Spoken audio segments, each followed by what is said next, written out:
Like this. I'ma drink this hand, I'ma keep this grin. But if you're looking in it closely, I'm trying to contain this beast within. I know some of y'all already knowing that I got a little cheese to spin, but that don't change the fact I go insane. I got a heap of sins, please begin. I saw the glitz in all of this when I was just shit tall, and I pictured y'all in a wall-to-wall, but they all said I was jealous. But the people started calling us, and I'm falling tough after crawling rough, and I never thought of stuff was so enough. The problem is now I got them here telling all these kids I'm the card, and they pumping up the volume and listening hard when I get my heart is it. When I'm thinking I'm a boss in the biz, but I'm lost and I figure that I'm off in the lid, but they pick the cars when it is dark at the crib. Some say that if I tell them to hate, my people are at the gate ready for sealing your fate. That is up for debate, cause when I make my music ain't no evil for Mr. Yates. Calling me a code leader, I don't really know what I'm off for show. He the wickedness coming from Monrovia, look at blow me, but the folks wanna so see us at the bottom with the devil, look around and there be no Nina. They say I lead them to evil like I was Jimmy Jones and feeding the people, not bleeding the steeple. The reason they season me ain't no decrease in my ego. My powers for good, I think, would I shrink if somebody took away how good I ink? But that would never happen to making it with the rapping, but they want me to collapse, and when I could, I sink. I hope I find what I'm looking for. Maybe I should drink just a little more. I'm fighting, but I'm losing. Feel like the author of confusion. Hear me? Yo, yo, yo. I question in my life, and confusion seems to be my alibi. The Buckeyes might repeat. Yes. Feel like I'm telling you to do wrong. Hear me? She feel like I'm gonna make them hate me, cause I was around to kick it and make them babies, and now that I made it, gotta escape them daily. And that's crazy, cause all I'm doing is making the industry pay me. But when I show my face, feeling everything's great, that I showed them we eighth and I'm out of that stage. She said I'm a good provider, but daddy of the year, man, I'm out of that race. How I compensate for the losses they get often days. That's too personal. Yes. Happy Wednesday, everybody. How you guys doing? Welcome to the College Football Call-In Show with your host, PigskinPeete. Make sure you click that StreamYard link. Also hit the thumbs up because YouTube really cares, even if your boy does not. Week 11. Let's go.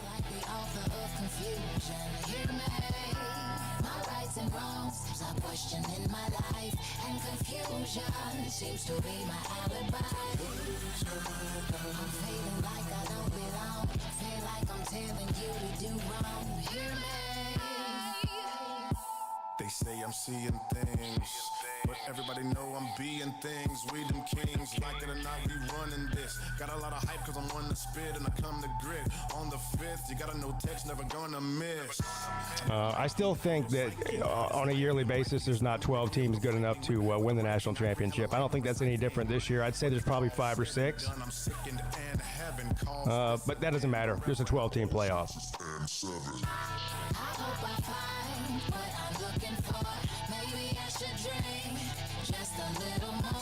Yes, Football Frank in the house for your entertainment.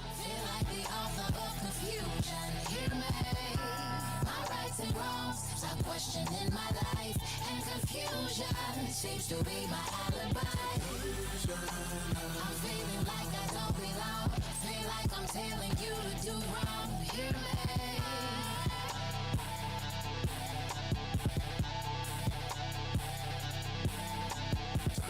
First rankings came out last night. Just like every year, a lot of people big mad about the rankings. Most of it will work itself out.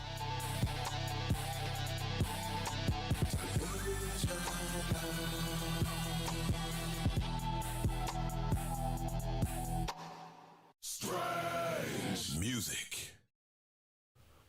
All right, everybody, make sure you hit that thumbs up. I'll be with you in just a second. Click that StreamYard link if you want to be a part of the show. This show is driven by the callers and not by me.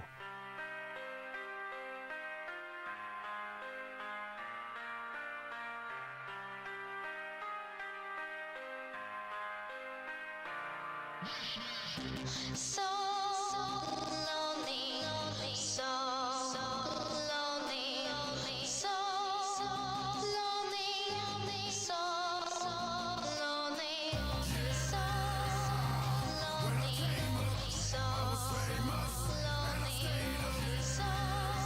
That's a good reason to be here, Lowdown.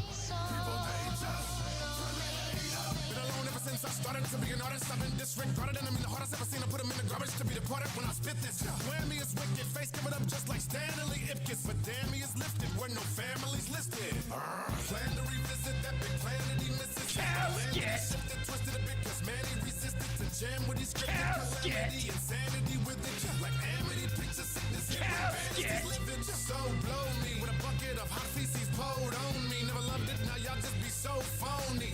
Notre Dame should not be in the top 10 other than that ranking. That doesn't bother me. What about Texas? What about Texas?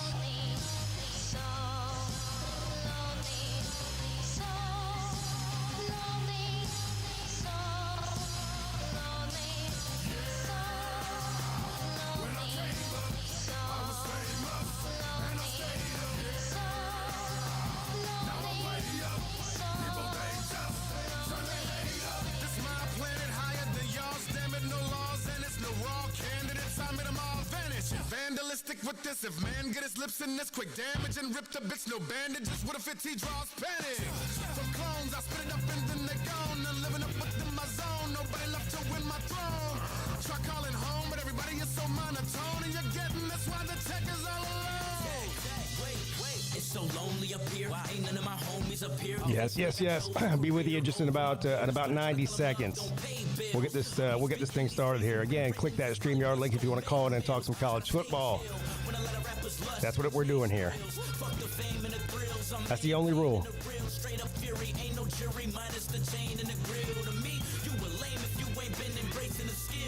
Also, more importantly, nobody is here to look at my ugly face or listen to me ramble on for 2 hours.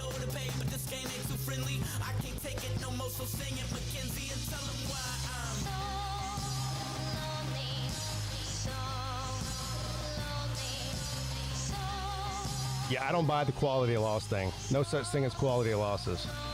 There's such thing as good wins, though.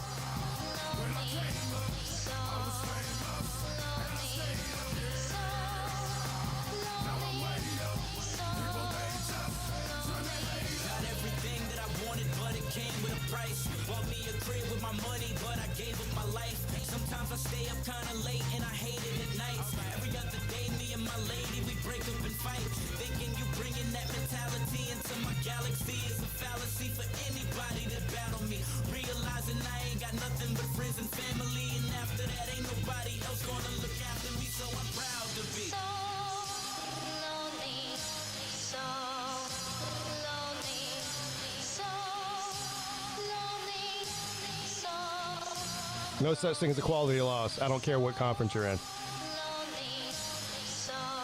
Bragging about losses is weird.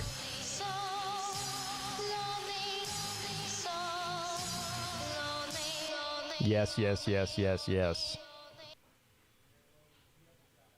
All right. What is up, everybody? It is your boy, Pigskin Pete. Welcome to the College Football Call-In Show. Like I've said 100 times, if you want to be a part of the show, which is what this show is about, make sure you click that StreamYard link.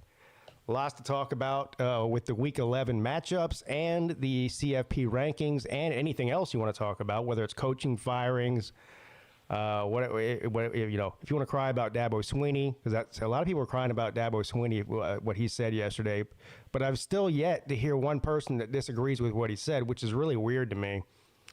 But if you want to call in and tell me what you disagree with what he said, I'd love to hear it because I haven't heard it yet. I've seen 1,000 comments online and even on my own video saying things that have nothing to do with what he said. So I'm still waiting. But something tells me somebody will not call in and tell me what they didn't like about what he said because they probably agree with him. So that's pretty much it about that. All right, let's get right to the calls here. Of course, if you're calling in, I take the calls in the order they came in. So if you're on hold, I'll be with you in just a second. What is up? You're on with Pete. What's going on, Pete? How's it going? How's it going, man? How you doing? Good. I'm here to talk about the Georgia game and this upcoming Georgia game. I'm talking about the Florida game. I was pissed off that Josh McCray didn't get any snaps and Chauncey Bowens barely got any snaps at all. Like, we had to look at Nate Frazier and fucking Cash Jones get all the snaps. And I was so pissed off because they're terrible.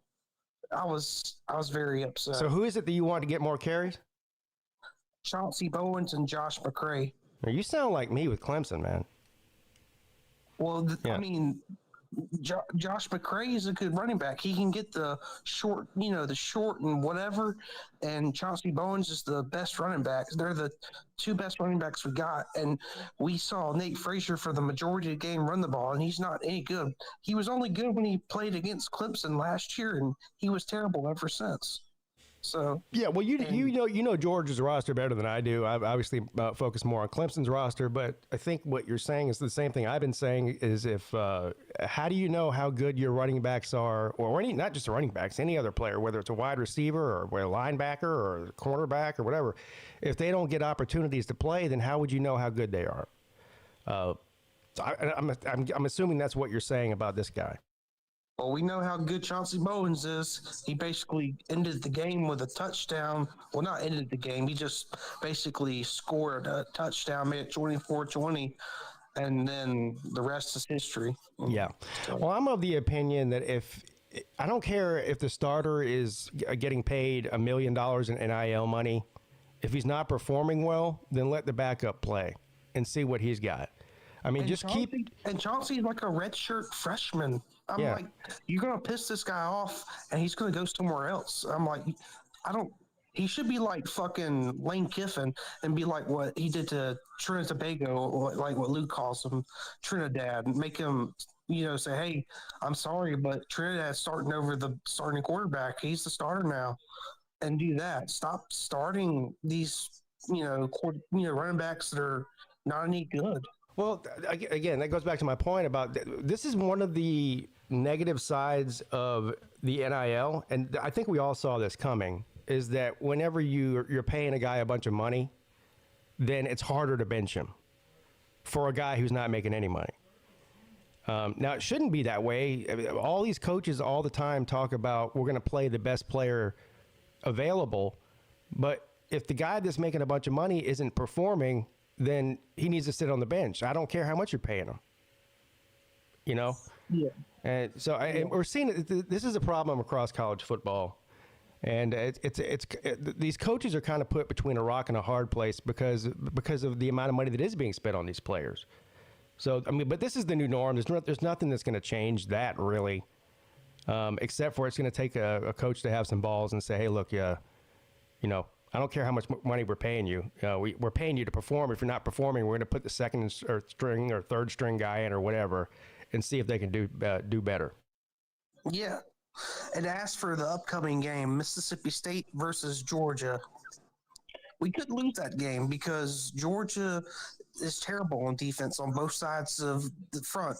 Front seven isn't good because they can't sack the quarterback, and the secondary is terrible because they can't tackle clean. They always get a PI because they don't know how to properly tackle, and they rather tackle with a PI than get beat in coverage.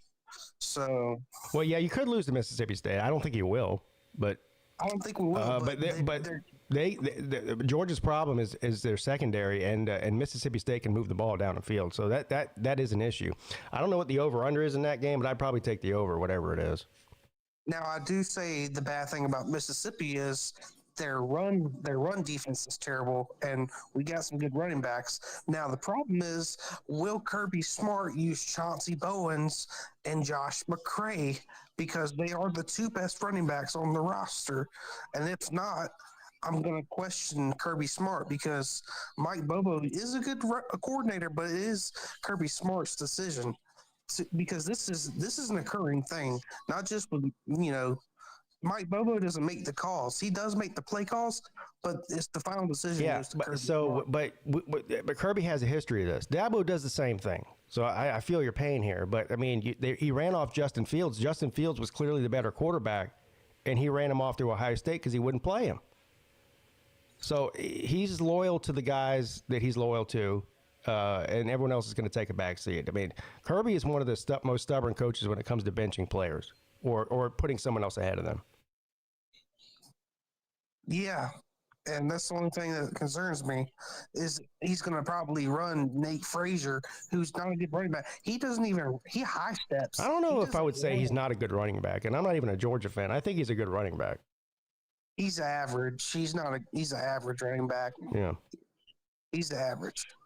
As for Clemson and Florida State, I wouldn't pick Clemson to cover. I don't know why anyone would. I just think they haven't been able to win games, and They're 3-5. They've been favored in every game they played, and I think people sometimes, especially if they don't gamble, they think that the better team is always the one that's favored. That's not what lines are set on. Lines are set by Vegas line setters to get people to bet, and so they're enticing people to bet on Clemson because it's Clemson. And people are falling for it. Now, I'm not falling for it. I fell for it week 1 against LSU, but that was before we saw either team play. So, but I don't know why. I mean, they not only did they not cover, I think the only game they've covered this year was against Boston College, who's maybe one of the bottom 3 teams in the entire country. They're awful.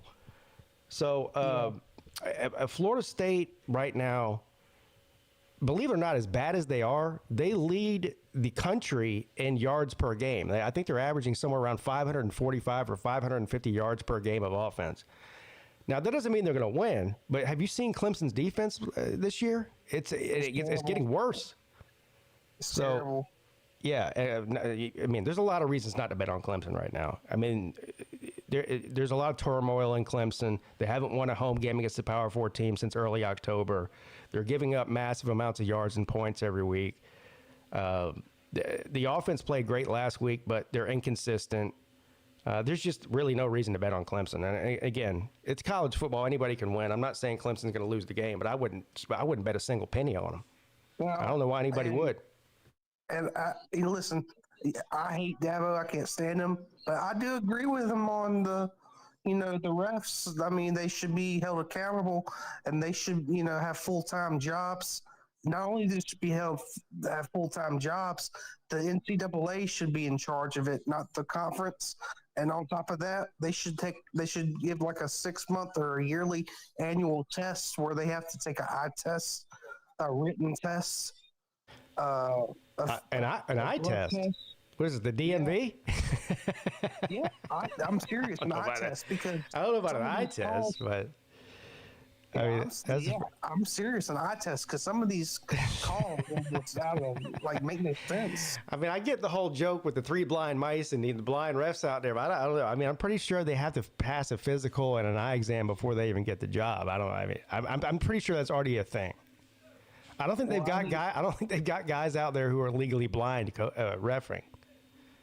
Well, I think it should be every year or every 6 months. Eye test.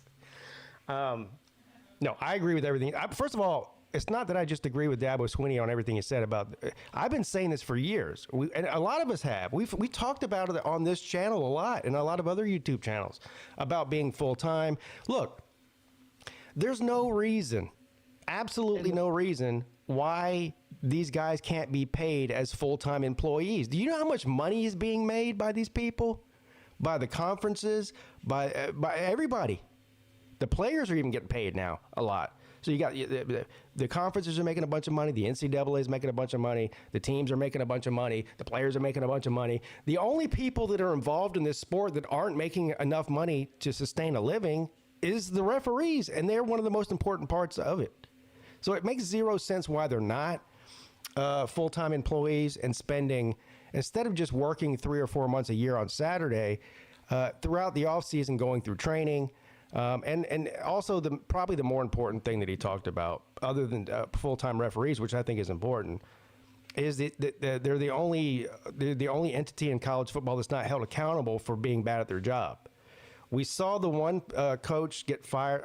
referee get fired this year for egregious calls, and I think it was the Auburn and the Georgia game. Now, again, we know he got fired. We don't know what the reason was behind that. Was there a suspicion of him betting? Was he just bad at his job? Was there some sort of other reason? That's another thing. The problem is, do these refs are they gambling? Are they gambling, like, because that has never been, I don't know if that's ever been proven if they've been gambling on the games now. And every other job, and also other than just making them full-time employees, how about do some incentives, right? So every season, or maybe even during the season, they'll do it a couple times. You have, just like every other high-paying job, you have a performance evaluation and you have incentives. So if you meet a certain standard, they might give you a bonus. So, no ref's going to be perfect. You're not going to get every call right. I'm not talking about some utopia where every call, every game is perfect. But there should be a standard. If you're one of the better refs who gets things right more than you get them wrong, maybe you should be paid more than the other ones. And if you're a guy who is constantly fucking up, then maybe you should either be fired or fined. I mean, that's the way things go with the coaches. Is they get fined. So in the NFL, listen to me. So in the NFL, when the refs fuck up in the postseason on a game, they don't get to go and do the Super Bowl. That the refs on that game. Well, yeah, whatever. The Super Bowl, yeah. Dylan says suspended, not fired. Yeah, well, you start with a suspension, like every other job. I mean, if a police officer screws up, they suspend him. But if he screws up 10 times, then they fire him, just like any other job. I mean, why it should not be treated any different than any other job, but it is. And there's no transparency.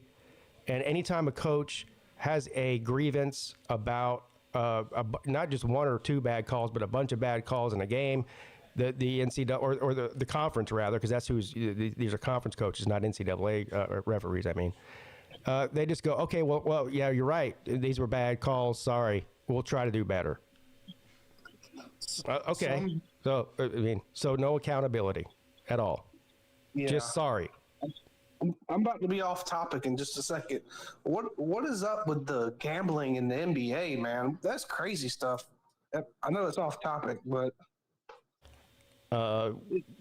well, yeah. I mean, you had a couple of individuals there, a player and a coach. We don't really know. It's 30 people. Well, it's not 30 people in the NBA. 30 people.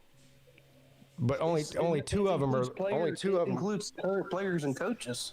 As far as I know, there's only one player and one coach. But we don't really know a whole lot about that. There's a lot of speculation about they got in their own gambling debt or something, and they had to basically work for the mob or whatever to pay their debts off. I don't know. I can't speak on it because I don't know all the details. You just see a lot of rumors online, but that doesn't surprise me. I mean, anytime this amount of money is being thrown around, you're going to have people that are going to try to skim some off the top and make some money illegally. That's been going on since the beginning of sports. That's not really anything new. Yeah, like Rozier, the player from the Heat, he was rigging his games, faking injuries for the Heat. Yeah, he was doing player. He was giving information as far as player prop bets. Like, in other words, if he knew a guy on his team was only going to play for 10 minutes in a game, he would say, let's say that player on a prop bet was over under 30 points. He would say, well, this guy's only going to play 10 minutes, so bet the under 30 points. So he was feeding information to other bettors. As far as I know, he wasn't doing the actual betting himself. He was just doing inside information on what was going on inside the team. Yes, and Damon Wilson, he's looking at 40 years. I don't even know who that is. I don't even know who's Damon Wilson. Damon Wilson is a personal training coach for LeBron, longtime friend, teammate, head training coach for LeBron, for gambling on LeBron and Anthony Wilson while they were on the Lakers and betting on their injuries while they knew he was injured and betted on that and knew they were injured and betted on them. Yeah. And made money off of it. Yeah. And he's looking at they're talking about possibly banning prop bets. You can make prop bets on a lot of different sites. A lot of states it's legal to make prop bets but not bet on the game. That's sort of the way around it, like FanDuel and whatnot. So there's a lot of talk about banning that just to get rid of that angle of it. It's a lot easier to fix a single player prop bet than it is an entire game. Yeah. And I'm going to get back to the football. Is there any other football game besides the Georgia-Mississippi State game that interests you besides that? Yeah, Vanderbilt and Auburn, Bama and LSU, BYU and Texas Tech. That's probably the biggest game of the week. That's where game day is. It's at BYU Texas and Tech. Texas Tech. Yeah, at Texas Tech. Yeah, BYU's undefeated and they're ranked ahead of Texas Tech by one slot, but they are underdogs by 10.5 points, which I find interesting. I think BYU's going down. They'll probably lose the game, but from a betting standpoint, I'm taking BYU. I mean, for an undefeated team that's ranked in the top 15, I don't know why I would bet them as a 10.5 point underdog, or why I wouldn't bet them as a 10.5 point underdog. I'm willing to take my chances on that. They it's such a high number because they think their starting quarterback from Texas Tech is going to put up numbers.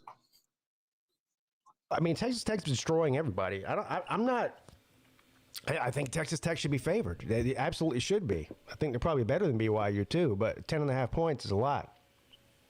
Yeah. I was trying to think of an SEC game, but another SEC game that would be really good to watch. But I don't know any other one off the top of my head. Yeah. All right, buddy. Well, I'm going to move on to some other callers, but I appreciate you calling in. All right. All right. See you later, Jarrett. Jarrett checking in. Now Jarrett can't run around the internet saying I don't like him, and I never bring him on. I just brought him on. It's amazing. What's up? You're on with Pete. Pete, how's it going, sir? It's been a minute, sir. It has been a minute. Do you want to let all the listeners know who I'm talking to? Well, Pete, I would be happy to. I would like to reintroduce myself. My name is Caden Dieselfree. I'm sorry. I'm almost sorry I asked now. I mean, I didn't want you to go through a full-on 20-minute introduction of yourself. Just tell people who you are. Caden Dieselfree, the most hated Ohio State fan. And Why? You know your buddy Lou hates my guts. Why are you the most hated Ohio State fan? Because it seems to me like every Ohio State fan thinks they're the most hated Ohio State fan for some reason. Oh, me? Let's see. I've been banned from your buddy's show because apparently he's got a problem with my comments, but you know what? That's fine. I don't give a crap. I don't even know what you're talking about. I won't get into that I won't get into the whole story about that, but how you been, Pete? I'm alive. That's all that matters. Well, let me ask you this question. How would you feel about Ohio State leaving the Big Ten? I wouldn't feel any way about it. And why? Where's that? What kind of question is that? Why is Ohio State be leaving the Big Ten? That's not happening. But it's not happening. So why even bring it up? Because I've been talking to a lot of my Ohio State buddies, and specifically, and we were just saying because the lack of competition in the Big Ten really is starting to. Is there a lack of competition in the Big Ten? There is, and I'm being completely honest here, Pete. Let me pull this up real quick. Let's see. Let's count them. Here's the first CFP rankings that came out last night. Okay. Number 1, Ohio State. That's a Big Ten team, if I'm not mistaken, isn't it? That is. All right. Number 2, Indiana. That's a Big Ten team, if I'm not mistaken, right? That is. All right. Let's keep going down the line here. Let's find another one. Oregon is at number 9. That's a Big Ten team, if I'm not mistaken, isn't it? That is. Okay, let's keep going here. Southern Cal is a Big Ten team. They're at 19, right? Yeah, but they're not really much of an elite team. All right, but they're in the top 20 in week 11. Iowa, number 20. That's a Big Ten team, isn't it? Yeah, but they suck. All right. Michigan is 21. That's a Big Ten team, isn't it? And they're awful as hell. All right. Washington, 23. That's a Big Ten team, isn't it? Yeah, and they just as terrible. So that's seven. So that's 7 teams in the top 25 in the first CFP ranking in week 11. But you're telling me that the Big Ten has no competition. You heard me correctly. That is. Did I stutter? No, you didn't stutter. You said something fucking stupid, and I pointed it out. Or maybe I just had an opinion about it because here's the thing. We lack the strength of schedule for Ohio State specifically. And number two, I just wish people they would start scheduling tougher opponents for Ohio State because the 50-0 blowout games are just getting so freaking boring. Who do you want Ohio State to schedule? You scheduled Texas week 1. You saw what we did to them. You barely beat them. That's what I saw. Yeah. That's just what was the final score of that game? It's a whole nother subject there, Pete. But and then we go on Grambling State, Ohio. We beat Washington, Wisconsin, and everybody else as far as week 11 is concerned. But here's the thing: I would like to schedule, say, Texas Tech, BYU, and heck, in the next 2 years we play Alabama. So before the season started this year, you in your mind, you knew that Texas Tech and BYU were going to be better than Texas. 100%. Okay, so you're the only one then. I literally have friends that are big 12 fans. They need to put you on a committee, buddy. Every freaking week. They need to put you on a committee because you're like fucking Nostradamus. Yeah, well, I wouldn't say that specifically, Pete, but like I said, that's just my opinion. You can disagree with me all you want, but I wouldn't care. I know you don't care. At any most. This is one of the most bizarre conversations I've ever had. You started out by saying that you think that Ohio State should leave the Big Ten from lack of competition, which is, that just threw me off from the get-go. I mean, are you guys going to beat Michigan this year? You haven't. When's the last time you did that? Last time you did that was you probably still didn't have pubic hair yet, huh? It was 2019. We beat them. Yeah, if I don't recall, and then that was the last time we beat you guys. Right. Yeah. Look. Yeah. So I don't know. That's just my 2 cents, Pete. You can disagree with me all you want, but I wouldn't care. At the most, I don't give a rat's crack for that. Sometimes I wonder why I do this show. Oh, and I think I know why you do this show, because there's a lot of people that are like you, 100% just like you, that think the way that you think. And then there's the other, how do I think? 100 and some percent that are somewhat odd, but they don't give a crap. They're just being who they are. How do I think? Oh, just like every other normal college football fan. And then your fan base is always bragging about how you guys beat us every single freaking playoff and how blah, blah, blah. Y'all the toughest team in the ACC? Really? Well, y'all are stupid. I mean, Ohio State's 1-4 against Clemson. That's just a fact. That's not my opinion. No, but y'all brag about it like y'all some dynasty. Yeah, Clemson wasn't a dynasty. No, those words have never come out of my mouth. No, I'm saying Clemson wasn't a dynasty. That's what I said. I know. I'm saying those words have never come out of my mouth. I've never said Clemson was a dynasty. Ever. Well, sometimes some of your delusional Clemson fans are just. I've never heard another Clemson fan. I've never heard. I talked to a lot of them. I've never heard another Clemson fan say that Clemson was a dynasty. Ever. Buddy, not once. You got a lot of Clemson fans across this damn country that talk a lot of delusional shit that probably drink too much dang alcohol. Yeah.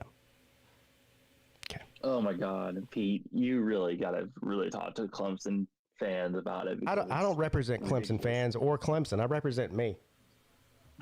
That's all I care about. Well, judging by your logo colors and the paw that's on your, I sure as hell hope you don't represent Ohio State fans. You literally know that I'm Ohio State there because I'm an Ohio State fan. No, I said I hope you don't represent them. Where's my Ohio State fans in the chat? Does Caden represent y'all? But here's the better question. I hope not. Here's the better question, Pete. Here's the better question. Something tells me it's not going to be a better question, but go ahead. How many times have you said that I am one delusional, arrogant SOB? How many times have you said that? Well, I don't think I've ever said that. I mean, I might have said you're delusional because you are. I don't think I've ever said you're arrogant SOB. One reason I know I haven't said that is because I don't even talk that way. Wow, isn't that so? I do say delusional, I give you but credit, you are. Pete. I give you credit. You are delusional. That's true. Well, you know what? I told somebody this. I'd rather be hated like the 47th president who I voted for because I'm over here spitting facts, and I'm also calling out the fake news of college football. And so, you know what? It's fine by me. If y'all hate me, it's fine. I don't care. I'm still going to come out here and call y'all out. Nobody hates you. Nobody hates you, but thank you for the call.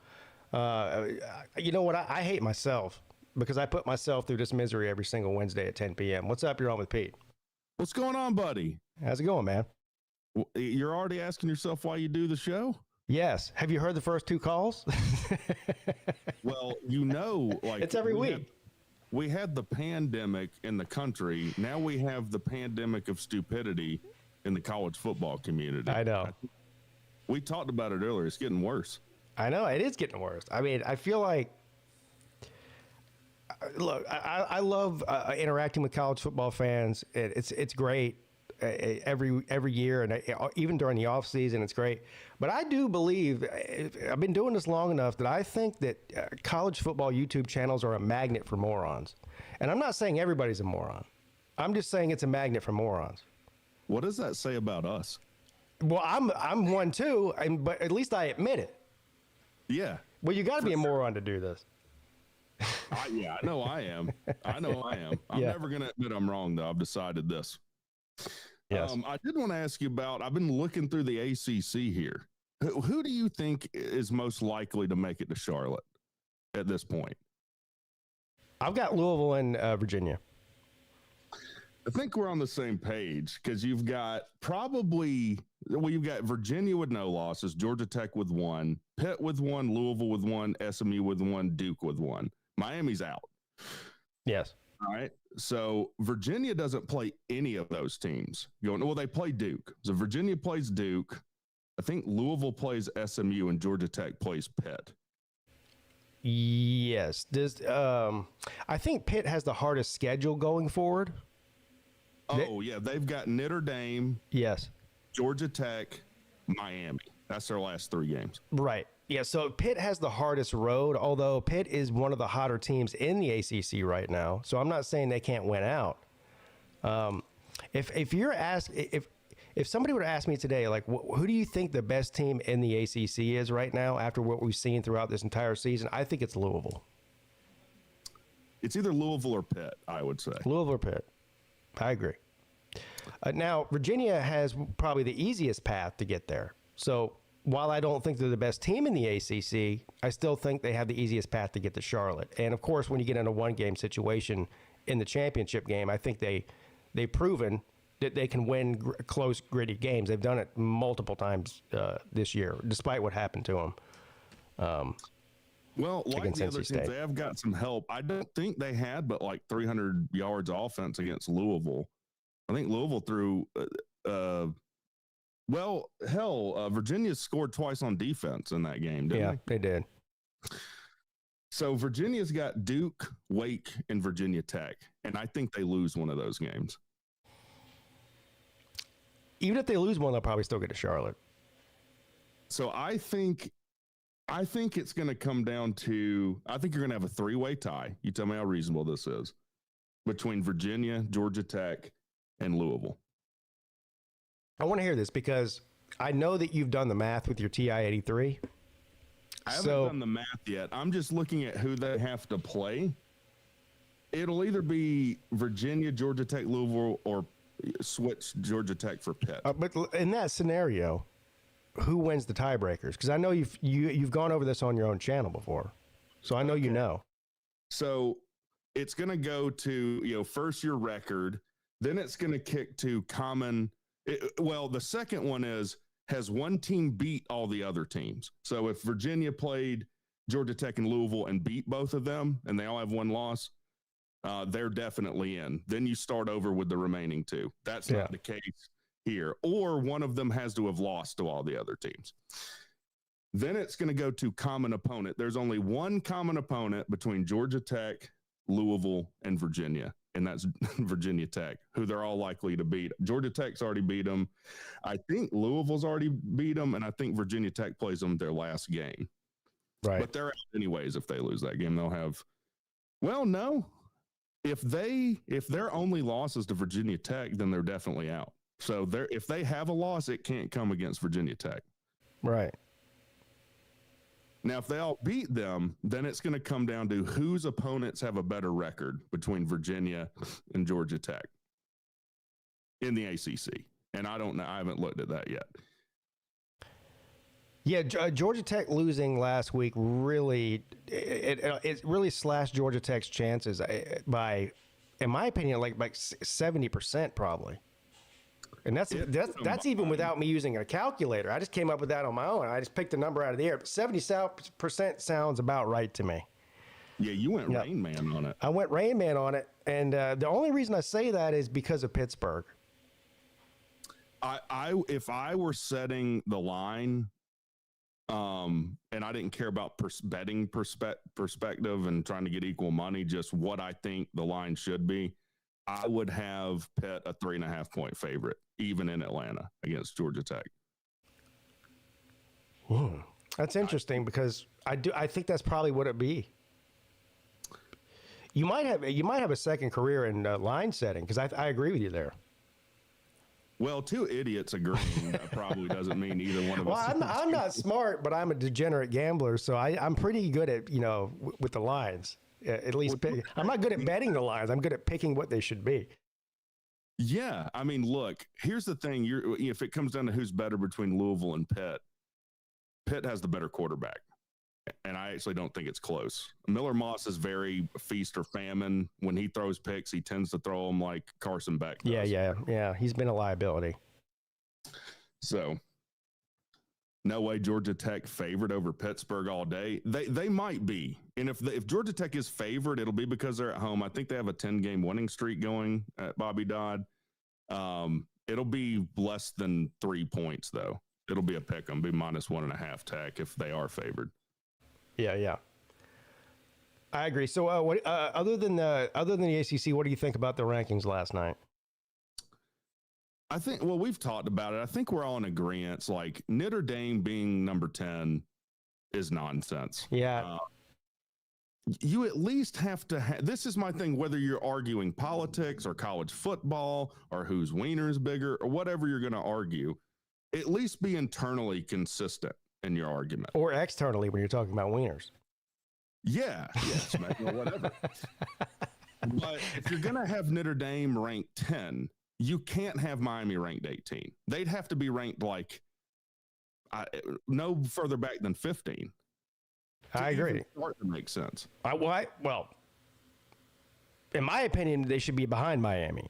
So the question is not where Notre Dame ranked. In my mind, it's where Miami is ranked. I'm not saying that Notre Dame is ranked way too high. I'm saying that Miami's ranked way too low. That's what I'm trying to say. I think, well, I don't know that Miami's not improperly ranked. I just think Notre Dame should be further back. I mean, it shows that if you can take as many losses as you want. Oh, quality losses, correct? Well, quality losses, and if they come in the first 3 weeks, that was forever ago. Who the hell even remembers the Texas A&M game? I'm still waiting. Not only am I waiting on somebody to tell me what they disagree with the Dabo Swinney about what he said about the refereeing yesterday, I'm waiting on somebody to explain to me the definition of a quality loss. I don't even know what that is. That's an oxymoron. Well, you know what you should do? Not leave your conference. If you're in a Power 4 conference, leave your conference. Schedule the 2 preseason 1 and 2 teams. Get dog walk by them. Then schedule McNeese State or whatever equivalent for all your other games. You'll have 2 really good losses and a lot of wins. So this is the counter argument to what Indiana did. You remember what Kurt Signetti said in the offseason? Didn't they cancel a game against what was perceived to be who did Indiana cancel their game against? I don't remember. I forget who it was. A lot of teams have done that. But this is the one thing that pissed people off. He's like, based on what the CFP is saying, strength of schedule doesn't matter. So we just want to put a bunch of wins on the board. Now they are doing that. And look, I don't think that Indiana. Go ahead. They've also got the best win in the country, probably. No, right now. again, I think Indiana's properly ranked. I think Indiana should be ranked number 1 right now. But whatever, they're number 2. We're splitting hairs here. But that's not what I'm talking about. So the argument is schedule nobody and just win every game, which is what Signetti was saying to do. And now it's, schedule good teams and lose to them. It'll be considered a quality loss, and you get ranked higher than somebody who has fewer losses than you, who hasn't had a good schedule. So which one is it? It's confusing is what I'm trying to say. It's like, but this is the problem with the committee as a whole. They make up a narrative every week. Like, they'll watch next week. I don't know. We'll have to see what happens this week in these with these games.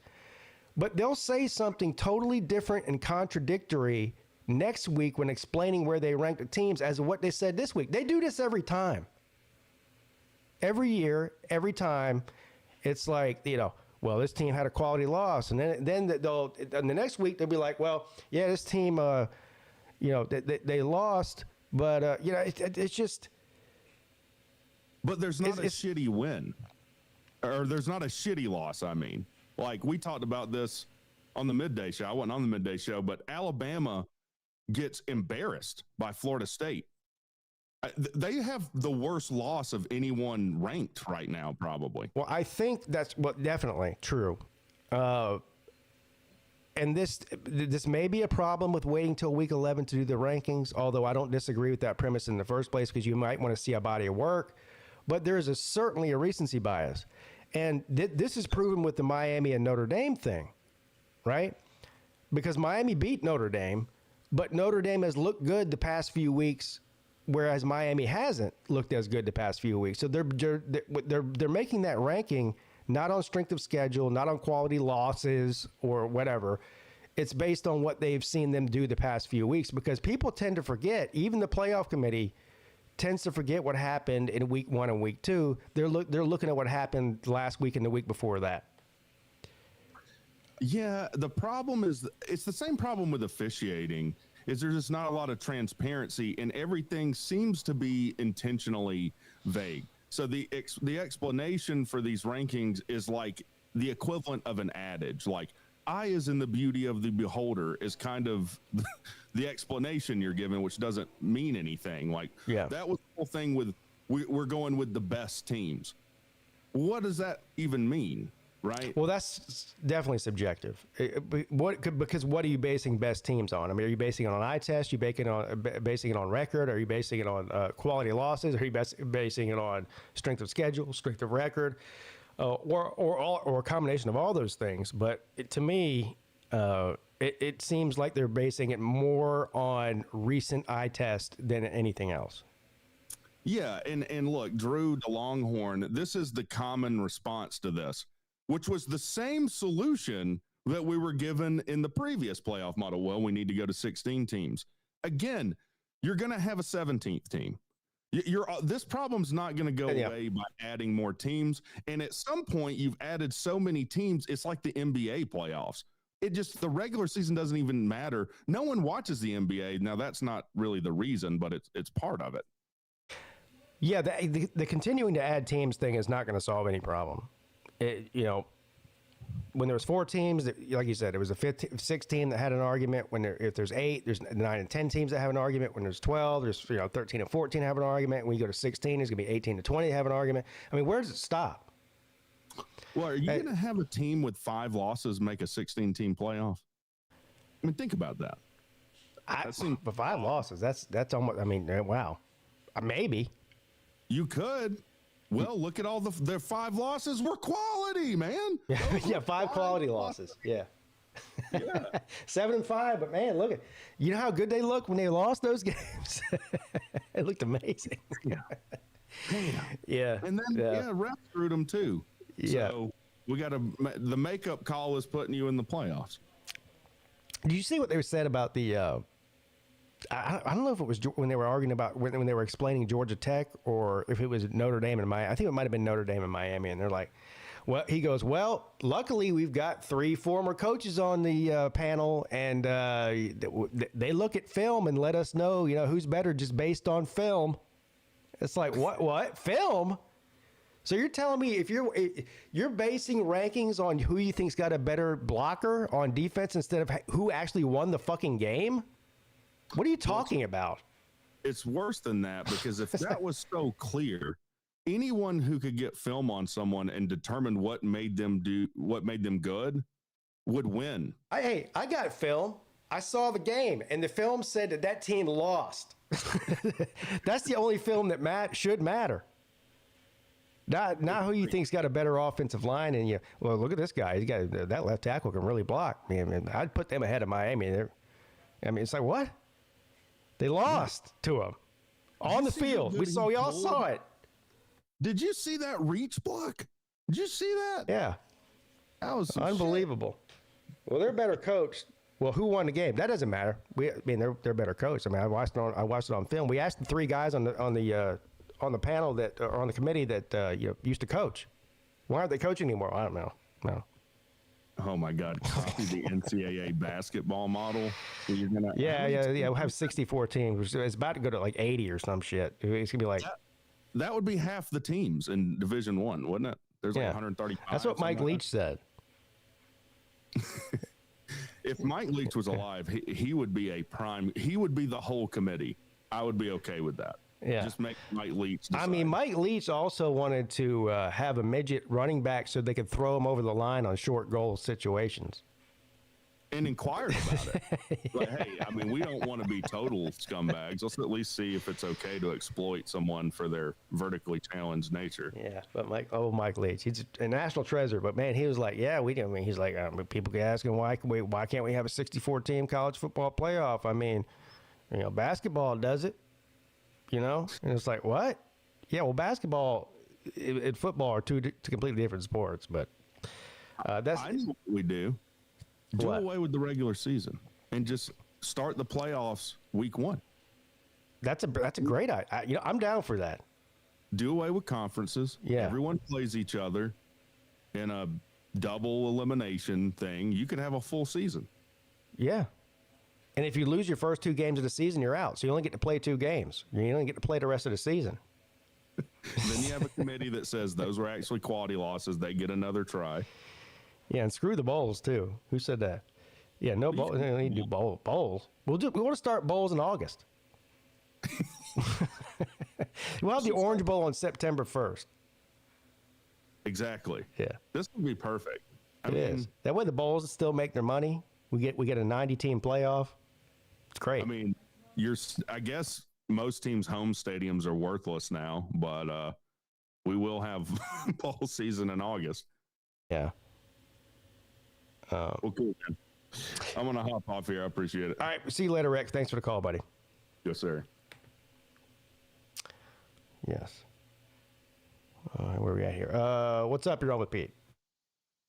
Speaking of physically challenged nature, it's ironic you bring me on right after that. That's funny. Hey, look, man. Sometimes, the universe just aligns.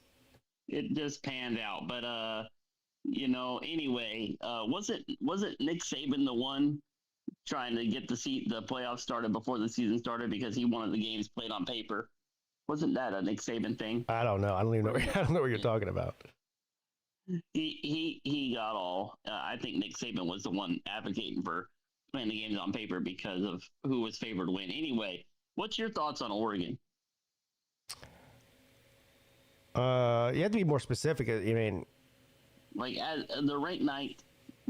I was on Lou's show Tuesday. Do you think a 2-loss Oregon gets in? Because I don't. I do. Really? Okay, tell me why. Well, most likely your second loss would be in the Big Ten championship if you had 2 losses.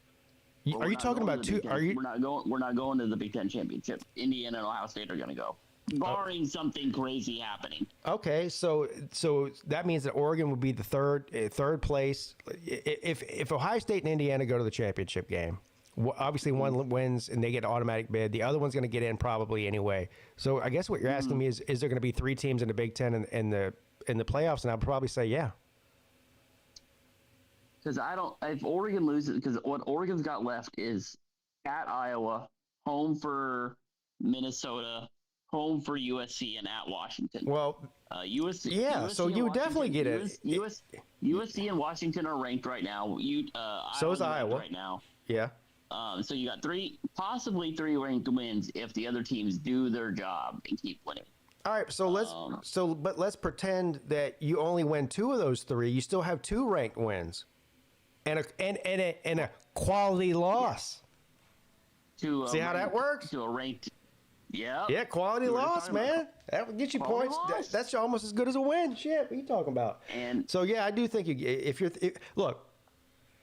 go 10-2, you'll probably be 3rd place in the Big Ten, and I think 3 teams from the Big Ten at least get in. So I think the answer is yes.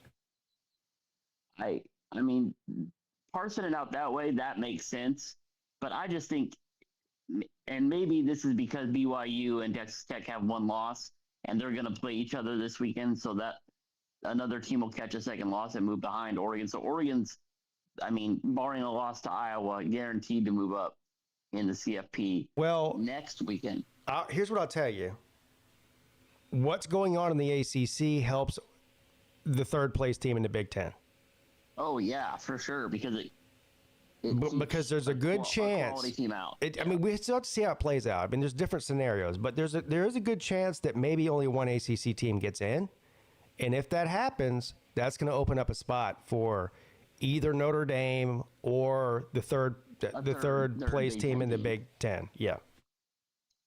But now, and I agree with what y'all were talking about, how it's weird how perception warps reality, where Miami losing to SMU week 1 is not a big deal. But Miami losing to SMU yesterday is a big deal. I think what you meant was Notre Dame losing to Miami week 1. You said SMU. No. I'm bringing up what actually happened. But yeah. Notre Dame losing to Miami week 1. But I'm saying if Miami had lost to SMU week 1, nobody really, and Miami rattles off 9-8 wins, whatever it is, nobody really cares about that loss to SMU. Yeah, well, definitely. Yeah, you can definitely afford to lose earlier in the season because people tend to forget about it later in the year. Yeah. Yeah, which I'm personally a fan of. I think you should be getting better as the season goes. I'm not a fan of it because I think that every game should have equal weight, whether it's in week 1 or week 12. A game is a game. Yeah. But if you shouldn't be you shouldn't be punished. If you're Miami, you shouldn't be punished because you beat Notre Dame week 1 instead of in week 8. I'm shocked how far Miami is away from Notre Dame. I'm not shocked Notre Dame's ahead of Miami. I'm shocked how far Notre Dame is. And now, I expected Notre Dame to be ahead of Miami only because Notre Dame lost to SMU Saturday, and this came out Tuesday. I expected that, but I expected Notre Dame to be like 11th or 10th, and Miami be like 14th. I'm shocked they're 18th. That's my only. Why are they so? To me, them being 18th means they weren't in the playoffs anyway. Well, the playoff committee sent a clear message, whether you would agree with it or not. This is not my point, but they sent a clear message to the ACC that they give the ACC less respect than they do virtually every other Power 4 conference. Yes. And does that have something to do with how bad Clemson is this year, do you think? Well, here's what I said last night on the ACC show. It's funny to me, and I think the SEC and the Big Ten are the 2 best conferences. I think the SEC is probably the best and the deepest. I'm on a 1-year scenario. I'm talking about this year. That doesn't mean the SEC is going to win the national title. Anything can happen in the playoffs. But I agree with you this year. Last year it was the Big Ten. This year it's the SEC. But when it comes to the ACC, because Clemson's in the ACC, I have a lot of I interact with people about the ACC a lot.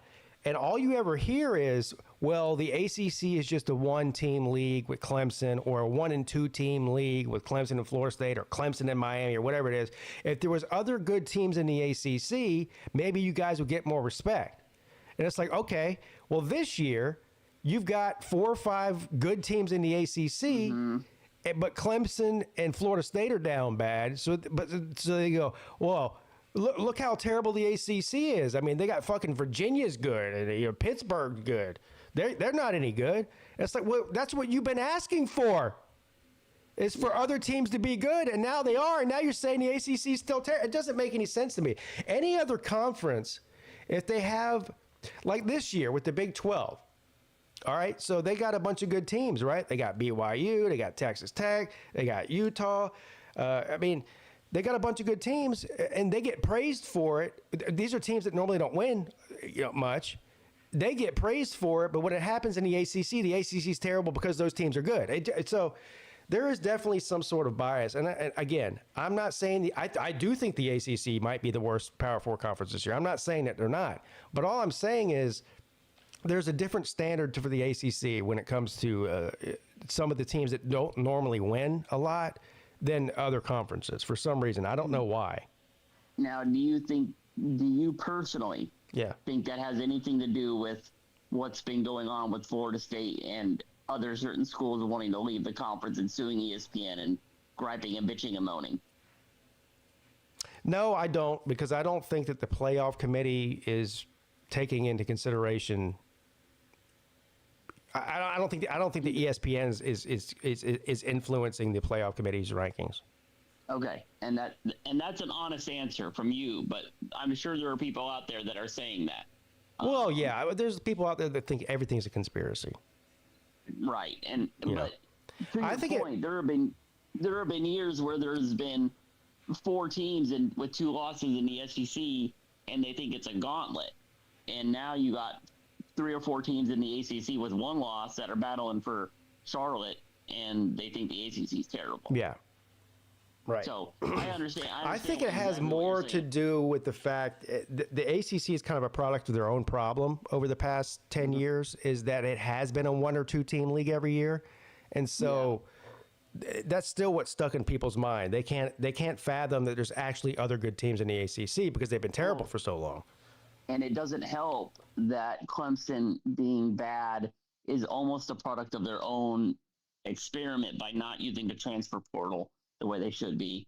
So people think that's a whole other conversation. And I'm not trying to bring that up. I'm just saying now people are saying, oh, Clemson's not using the portal and they're down, and now the ACC has quote unquote caught them.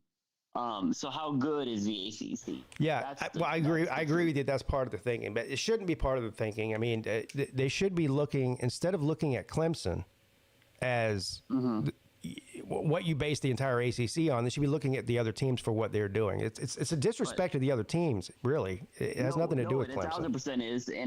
But when one team wins the conference 8 out of 10 years, as Dabo said, and that one team is now sitting 4 or 5 losses, Clemson is? Yeah, 3 and 5. 3 and 5. That is going to raise some questions as to what that other team is doing and what the other teams are doing and how everything is perceived. So, but I'm an outsider looking in. I'm in the Big Ten. So, am I mad we lost to Indiana? Absolutely. We shouldn't have lost to Indiana at home. We played our worst game of the fucking year. But hopefully that means that we won't play our worst game of the year in January and get dog walked by 40 in the Rose Bowl again. But I would love to host a playoff game. I hope we win out and get that opportunity. I still think if the chips fall where they can, I still think a 1-loss Oregon team is a top 4 team in the country, barring, now that the top 4 seeds are irrelevant of conference. I think you could have 2 Big Ten schools and 2 SEC schools. I think you're going to have. I think you're going to have 3 in the playoffs. Oh, I think 3 Big Ten schools. I think Oregon's going to make the playoffs. If I had to guess right now, if you put a gun to my head and said, Pete, you have to put every dollar you got to your name right now, is Oregon going to make the playoffs? And I had to choose, I'd say I think that they will. That makes me a lot happier. Anyway, buddy, first time caller, long time listener, buddy. You crush it. Hope you're having a good night, and I'll get off of here and let other people get on, but you have a good one, buddy. All right, see you later, man. For those of you who don't know, that's DJ David. DJ David in the house. What is up? You're on with Pete. What's up, Pete? How's it going, buddy? Yeah, I just wanted to start this call by saying I actually have to go to work tomorrow, but I decided to come on here sober today. Well, congratulations, man. I'm proud of your sobriety. Yeah, thank you. Yeah, it's Yeah, look. 2 days. Yeah, I ain't had a beer in 2 days. Hey, look, man, baby steps. Yeah. See, we're gonna have one probably Friday though. So yeah. There you go. Let's see. Oh yeah. So I heard you went on the what's it called? Lunch Money Show. Yes. And you went in front of the millions of people and you said Alabama's gonna beat LSU by multiple scores. Yeah. Well, they're favored by 10. That's more than one score. That's crazy. Why is it crazy? Because LSU's gonna win the game outright. Yeah. Well, who's coaching it? Frank Wilson. Who's playing quarterback? Is it Garrett Nussmeier still? It's Nussmeier, yeah. Who's gonna run the ball for you? Probably Caden Durham. Or Who's gonna block? Who's gonna block for him? Who's gonna score? Everyone except me. Hated Brian Kelly. The players are gonna gather around Frank Wilson, right? Okay. Yeah, it's gonna be one of those situations. They're gonna rally around the interim coach. Yeah, I got you. Yeah. It's gonna happen. The game's in Bama, isn't it? Yeah. Yeah, I think Bama wins this by, like I said, 2 scores. I want them to play that or more. Freak ass song, Dixieland Delight. I want them to play that shit at halftime when they're losing by 10 points to LSU. Look, man, I already bet on this game. Oh yeah, I know. You already bet on this it. is one of my favorite picks of the week. So Bama was when I went to bet on it, Bama was -10. And like a true degenerate, I bought the line down to 9.5. So I don't know if you know what that means, but that means you have to pay a little bit extra on your bet for the same payout, but you get to move the line a little bit. So I did that. So I got him at 9.5, and I'm feeling real good about myself, buddy. I ain't gonna lie. Go back, roll Tide. Roll Tide? You can't say that. I just did, man. That's a curse word. Roll Tide. Let's go, baby. Oh, you're crazy. You're crazy, man. Yeah. You should have took LSU. No. Plus the point, whatever they are, plus 10 points, whatever. I mean, I hate money, but not enough to bet on LSU. All right. So actually, I want to hear your thoughts on us firing Brian Kelly. Do you think we should have? I know you think we should have done it in general, but do you think we should have waited till after the Bama game, or do you think it was the right time to do it? Yeah, I don't know if there's ever a right time to do it, right? I mean, I think the reason they did it when they did it is because of all the other coaching firings that happened, so they feel like they need to get it out ahead as far as the coaching search goes. Yeah. But I mean, I don't think he was ever a good fit to be there in the first place. So, do I think he should have got fired? Yeah, but I don't. But again, I don't think he should have been hired. So, I mean, I'm kind of biased that way. But as far as when he got fired, I don't know. I mean, is there any upside to waiting till the end of the season to fire him instead of just go ahead and in other words, if you know you're going to fire somebody, then I guess you just go ahead and fire him. I don't know what the point of waiting is. Yeah, that's true. Yeah. So I heard the day he was fired, I didn't like it. I wanted him to stay at least to the end of the year. But the minute I heard he was fired, I said, "Come on home, Lane Kiffin. Come on home, Kiffin." Yeah. Well, Lane Kiffin, it's interesting because, he's coaching at Florida, LSU, and Ole Miss. I don't know. He's like a legit. He's like fucking David Blaine. He's going to be coaching at 3 different schools at one time. I don't know, man. Yeah. See, that's another thing. If we're going to have to wait, if we do get Lane Kiffin, we're going to have to wait to the end of the year anyway. So why not keep Brian Kelly through the season and just fire him and say, "Come on, Kiffin"? Yeah, that's a good point. I'm ragging on you about LSU, but I have said this, and I do believe this. The question a lot of people are asking, if it comes down, let's say that Lane Kiffin is entertaining leaving Ole Miss for whatever reason, and he might not, but just let's play a hypothetical situation here. What's the better job, Florida or LSU? In my opinion, the better job is LSU. Okay. So but then, that doesn't mean he would go to LSU. He has ties to Florida. That's where he met his wife. I didn't know that. I didn't know that at all. That's what he said. That's where his mentor coach, Steve Spurrier. So, I mean, maybe in his mind, Florida has always been his dream destination job. And that if he takes the job, that's why he would take it. But as far as just everything else, I think LSU's a better job than Florida right now. So, yeah. But anyway, that might not have anything to do with anything. That's just my opinion. See, I heard he loves it, Mississippi, for some reason. I live in Alabama. I've been to Mississippi thousands of times. Ain't nothing down there. Ain't nothing in Mississippi nobody wants. Yeah, Mississippi's a shit state, but Oxford's not bad. Oxford's not bad. I've never been to Oxford. Yeah. That's probably the nicest place in the state. Oh, damn. Yeah. Damn. I went to Mississippi this year, gambling, and not a lot going on down there. What part? What's the name of that? Where did I go? I forget the name of it. Huh? Biloxi. That's it. Biloxi. That's where I went. Okay. Yeah, not far. I live in Mobile, Alabama. Oh, okay. Yeah. Yeah. It's a shithole down here too, but. Yeah. All right, one more. Do you obviously you don't know, but do you think we get Lane Kiffin? Do you think that happened? I don't. No, you don't? No. Mm-mm. You think he goes to Florida? Or you think he stays at Ole Miss? I think if he goes anywhere else. I think if he goes anywhere, he'll go to Florida. Oh man. But I think it's more likely he stays where he's at. I don't know what. Look, money talks, bullshit walks, and so Lane Kiffin says money doesn't matter. That's not why he makes decisions. I'm calling bullshit on that. It's hard to turn down, $14 million a year, whatever they're offering him an insane amount of money, $13.5–14 million a year for 6 years guaranteed. But the only reason I say Florida over LSU for Lane Kiffin, if he were to make that move, is because of his ties to the school already, and that's the only reason why. And obviously James Franklin's name's still floating around or whatever. I said I didn't want James Franklin. We should have just kept Brian Kelly if that was the case, because what's going to happen is we're going to bring in James Franklin. We're going to be stuck at 9 or 10 wins. Terrible offense, amazing defense, stuck at 9 or 10 wins. I don't want that. That's what we were with Brian Kelly. Yeah. Yeah. I mean, I want Lane Kiffin, or I don't want nobody. I think James Franklin's. This might shock a lot of people. I think James Franklin's a better coach than Brian Kelly. Oh, and a better fit too. I gotta disagree. Yeah, better fit maybe. Better fit. Brian Kelly wasn't the best fit, but I just like Brian Kelly. I'm like one of the only people. He's kind of like Donald Trump, the most hated person here. I actually liked him. Well, he's an unlikable guy.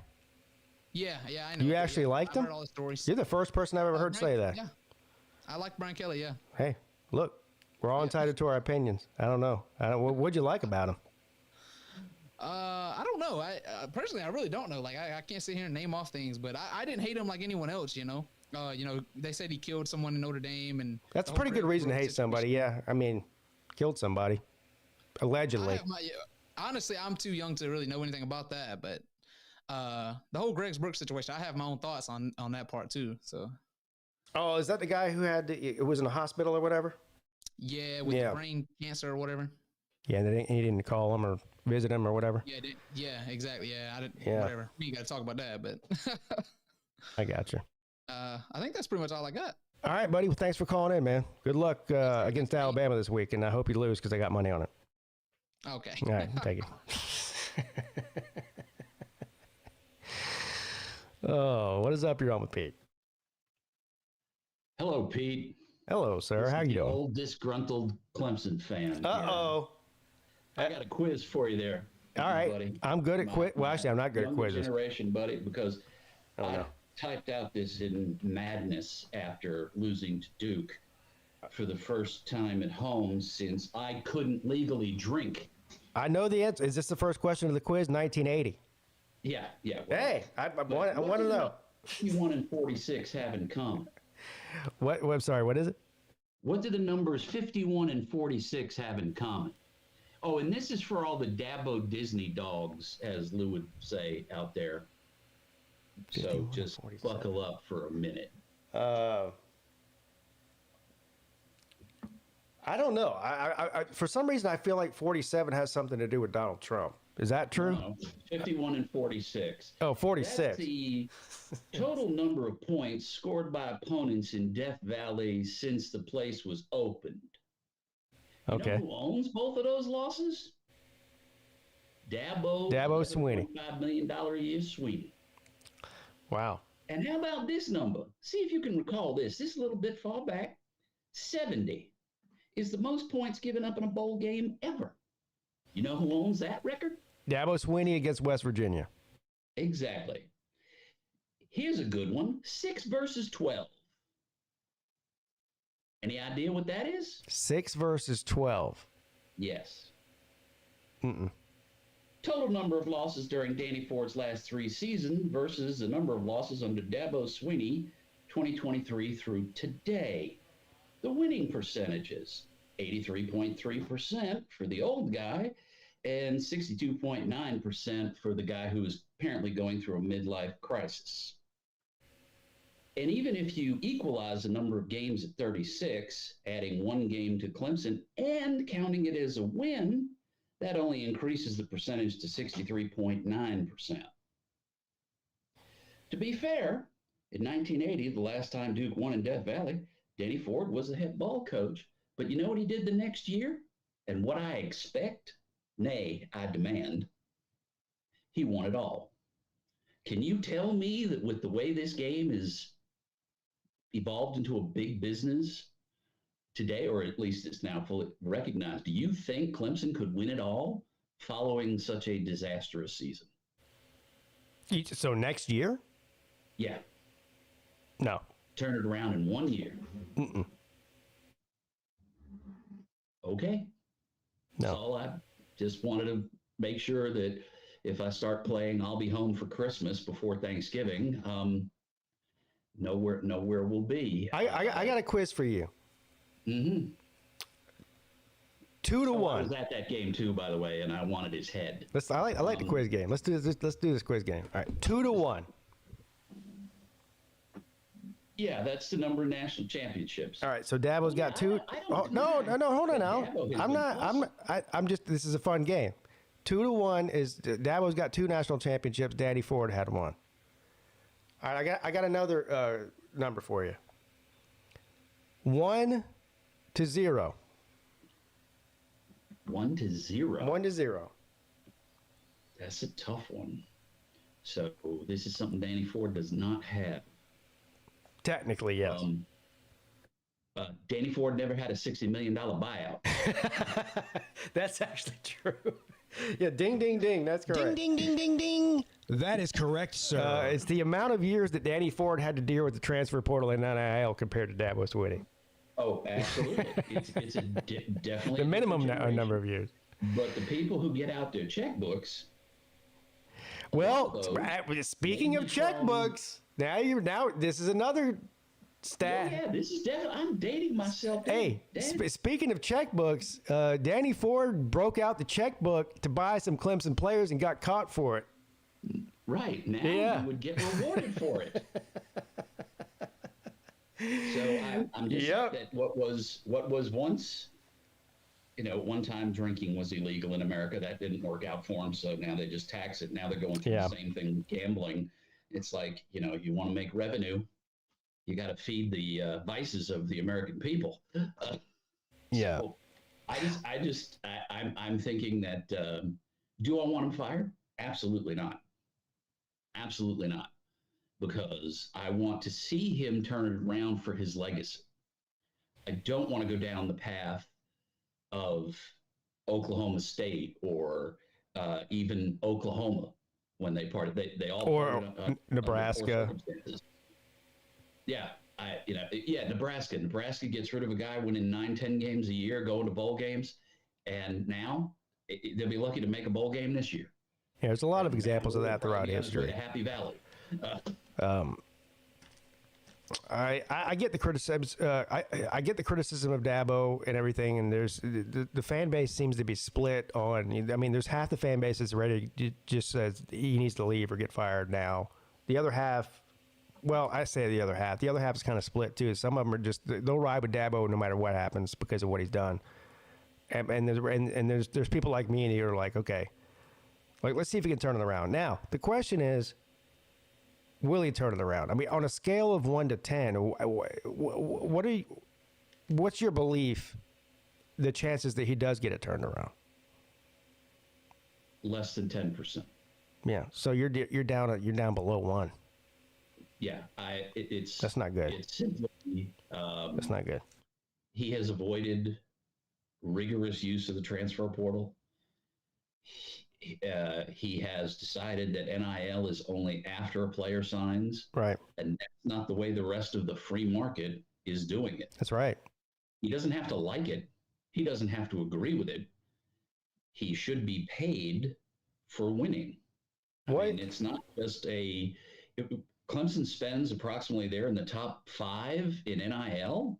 Yeah, I think the ranks spending it. Yeah, 7th or something this year. But yeah, they're in the top 10. It's top 10. Let's give even the top 10 is an excellent number for a school that is in some cases less than half the size. Yeah, absolutely. Of the institutions ahead of them. Yeah, they're spending money. That's not an issue. It's just how they're doing it. It's just how they're choosing to spend it. It is the strategic approach that is wrong. Right, exactly. And Dabo will sit down and honestly assess just 2 things: his strategic approach to the portal. Well, 3 things: portal, NIL, and assistant coaches. The talent is there. It just with the defense this year it's terribly disappointing. We used to have a rule when my friends and I were younger and got carded. If Clemson was ahead 10 points at the start of the 4th quarter, we could leave. Because you know they're going to win. Downtown that much faster. Yeah, you know they're going to win. Let me ask you a question. We're going to win. It's because he said something this week that I thought was interesting, but also doesn't give me much faith because it's kind of ambiguous what he said. But what he said was, going back to 2010 when they went 3-9, he said since then, or I guess since they started winning, like 2015 and on, he said I've lost my instincts, or I lost my instincts. And I've been listening to too many other people's opinions instead of just trusting my own instincts. Now, to me, I get what he's saying. Is there's too many people in his ear, and maybe it confuses him. But that also tells me that his instincts are that he's going to dig his heels in on everything that is what we perceive to be wrong with the program right now. You know what I mean? Mm-hmm. So I don't know. How did you take that statement? I felt like he's trying to come to terms with, I need to change, but I don't want to say that out loud because then that's what everyone will talk about for the next they're going to talk about it through the entire offseason anyway, right up until kickoff 2026. Yeah. I would like to see him come to the conclusion that Nick Saban came to by hiring Lane Kiffin, is I have got to evolve, or I am going to, just fossilize. I just wonder what he means by that. I wonder if what he was saying there is, I've wanted, when there was coaching searches going on after Brent Venables left, and after Tony Elliott left, I wonder if there was conversations where he had his eye on a different coordinator or a position coach, and he got pressure from the outside to hire the guys that he hired. But to me, that's what he sounds like he's saying. Now, I don't know if that's what he's saying or not. It's kind of, like I said, it's what he said was very ambiguous. But it was his instincts that went out there and got Chad Morris. It was his instincts that went out there and got Brent Venables. So I wonder if that's what he's saying, if it's a coaching thing. He spent a lot of time talking about coaching hires, which to me is a dead giveaway that people are getting fired. And now who they are going to be, I don't know. And what direction they'll go in, I don't know, as far as coordinators and position coaches. But there should be some good ones out there with all these firings, because I don't think that the I don't think the Penn State staff is bad top to bottom. I don't think the LSU staff is bad top to bottom. I personally don't think that Penn State firing Franklin was necessarily the answer in the middle of the year. They could easily go down the Nebraska road, but I really want Dabo to be able to turn it around. I want to be wrong, but I am also not old enough to wait 35 years till the next title. I don't think I'm younger. I'm a lot younger than you are. I'm not sure I'll make it 35 more years, my friend. That's why it's a win today. I would like to see him stop talking about what occurred. Yeah, that's silly. So that's really all I got for you. I really appreciate the show. Yes, sir. Appreciate your time and letting me vent. I'll probably live 2 or 3 minutes longer because my blood pressure went down. Great. Well, thank you, Tim. I appreciate the call, buddy. And go Tigers. All right. All right. Bye-bye. Yeah, he's I've been a Clemson fan my whole life. He's probably been one longer than me. And so that's a real one right there. What's up? You're on with Pete. What up, Pete? How you doing, buddy? Not bad. I got thoughts on the CFP, thoughts on some coaching stuff, and some bets. I'll let you pick which one you want to hear about first. Let's go with my favorite topic, bets. All right. So I did watch the Lunch Money Show, but I forget where exactly your bets were. I will say this. I know you're not betting on this, but I'm absolutely putting a good chunk of change on FSU to win and cover against Clemson because at this point, that's free money. I hate to see it, but yeah, FSU is gonna probably kick some tail. Yeah, and they're underdogs in this game too. Now, I'm not betting on the game because I won't bet against Clemson. But if I were not a Clemson guy, I'd be putting my money on Florida State. Yes.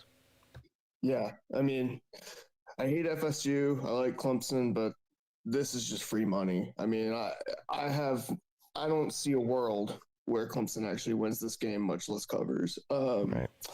So that's another, but I will say that's just a side thing because I know you probably weren't going to actually pick on that. I don't know what your thoughts were on the BYU Texas Tech game, but to me, I think it's absolutely psychotic that there's like a 10-point line on an undefeated BYU. I've got BYU to cover that, if not winning outright. I know there's a lot of, and I'm not trying to like fade Texas Tech. Like I'm sure they're good, but if anything, I feel like these are like pretty even teams. I just don't understand why this line is so high, and that's why I'm taking it for BYU. Yeah, I mean, you just said everything that I said last night and at the beginning of this show. I've already bet this game. I bet BYU plus 10.5. I mean, Texas Tech, I think, is a better team than BYU, but BYU's undefeated. It's not like there's some scrub. And 10.5 points in Week 11 against an undefeated team in the same league is ridiculous. So I'm willing to take my chances on that one. I agree with you. I got BYU plus 10.5. I think Texas Tech wins the game, though. Yeah, I could see him winning, but I would see it more like probably you would agree, like a field goal or a touchdown. I don't see him winning by that line. All right. Coaching or CFP? Which one you want next? Let's do CFP. All right. CFP, I have a lot of thoughts. I think you and Rack kind of hit a lot of them, but I'll kind of just run through quickly where my thoughts are and maybe where I have some at least different takes or just something that's not rehashing what's already said. I will say I don't have any issues 1 through 9.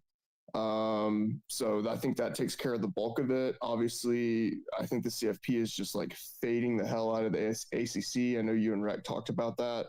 I have my thoughts on that I'll get to in a second. And I know everybody's probably like, what the hell is Notre Dame doing here? I will say this is not what's going to happen. But when I saw Notre Dame in the CFP, my first thought was, this is absolutely stupid. But then I did see that they had like I guess it was like the first week matchups for the playoffs or whatever. And I saw Notre Dame BYU. I would love to see that game because it's like the ultimate holy war, Mormons versus Catholics. Loser, your entire religion goes to hell, that kind of thing. I love that. I would love to see Notre Dame BYU. I've always wondered why they don't have like a religion battle, so to speak. So that being said, I don't think that's actually going to happen, or I'd say the odds of that actually happening are very low. But besides the general opinion of like, what the hell is Notre Dame doing in the CFP, I did think it was a bright point that was a game that at least was there hypothetically. Yeah, I mean, I'd like to see that matchup too. I mean, for the reasons you said. I mean, the two, Catholic school versus the Mormon school.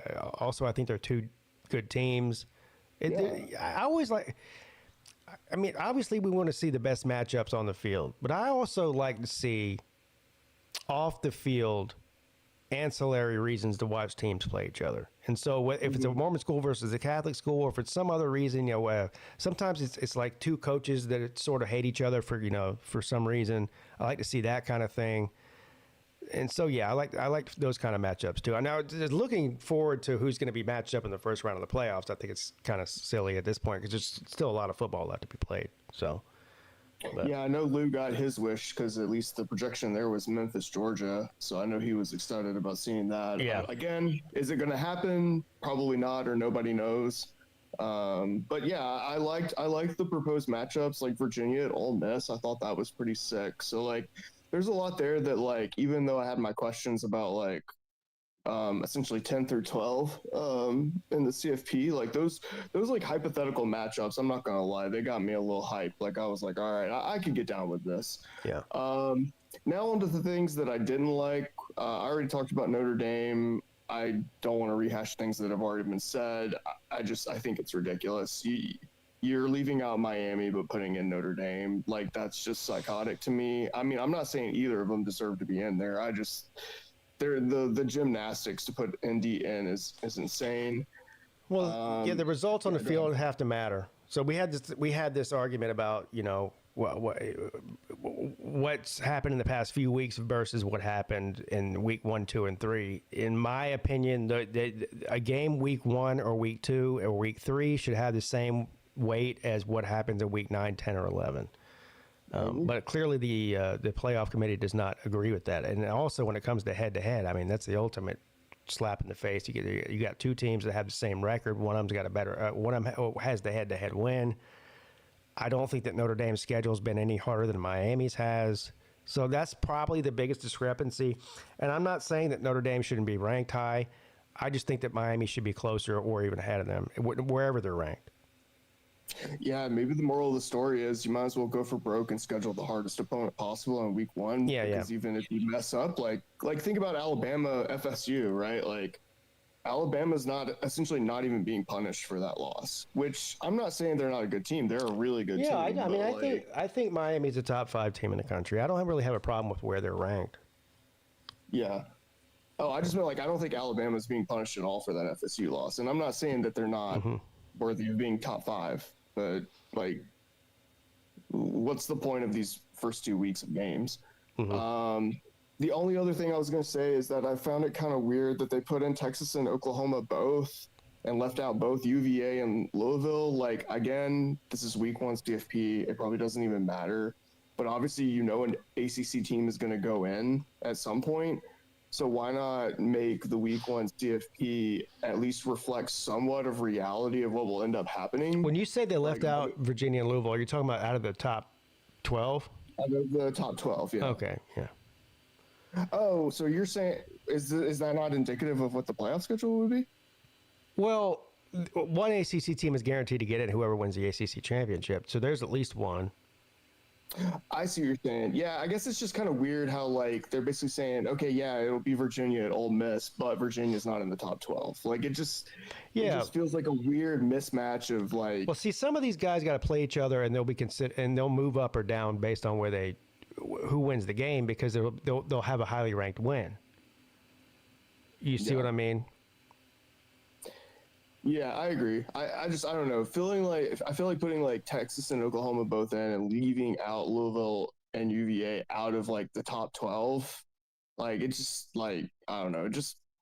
That just felt super weird and overly opinionated. But again, I think you and Rec already said, they're basically just saying they don't respect the ACC. And I will say another thought I had on this was that it just seems really weird to me. And I know you and Rec already kind of hashed on this, but it's to me, I feel like it's you already have Texas A&M and Indiana, right? They're both unconventionally not at the top of their conferences, but they are pretty much the top or near the top right now. And so for them, they're going to say, oh, look at how deep these conferences are. But then on the ACC side, you don't say that about Louisville and UVA or whatever, Miami. Yeah.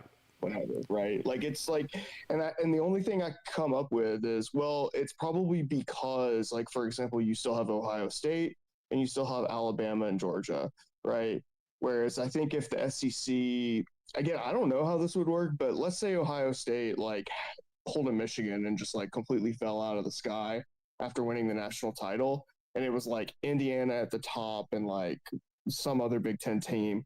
Like, would they disrespect the Big Ten in the same way that they are the ACC? I don't know, but that's no, I don't.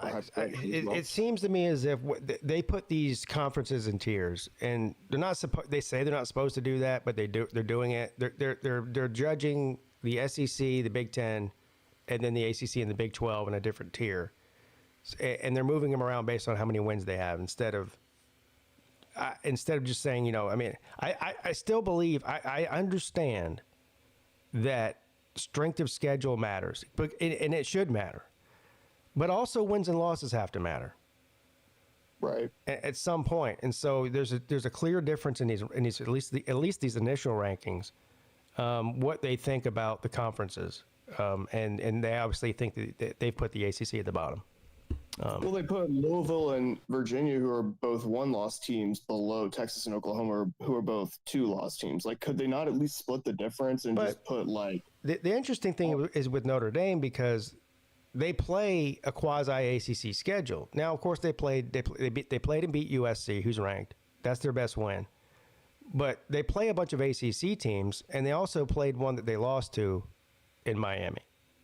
Mm-hmm. So it's like they give us certain rules for the ACC in their rankings, but they don't apply those same rules to a team who plays virtually an entire ACC schedule in Notre Dame.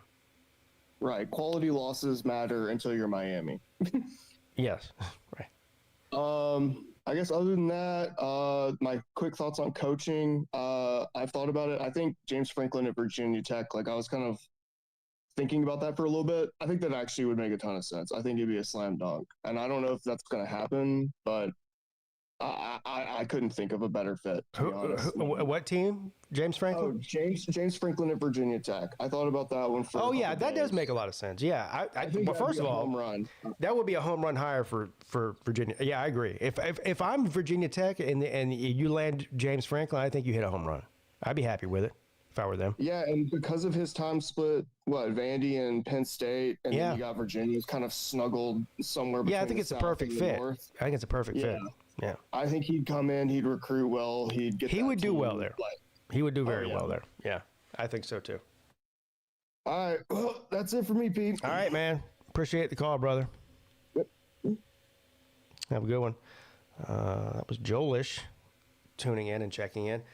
Yeah, so that's going to do it for me, guys. I appreciate everybody tuning in. Some great calls tonight. Started out a little shaky in the beginning, but we caught our wheels there. So anyway, what's today? Wednesday. When will I be back again? I'll be back on Friday for the midday show. This Saturday, I'll be streaming, Clemson and Florida State at 7:30. It's either 7 or 7:30, I believe. Anyway, I'll be streaming the primetime games on Saturday. So hopefully you guys can come hang out with me for the primetime games on Saturday, and we'll watch some college football. That's it. Hit that thumbs up on the way out. All that good stuff. Appreciate y'all for tuning in, and have a great rest of your Wednesday.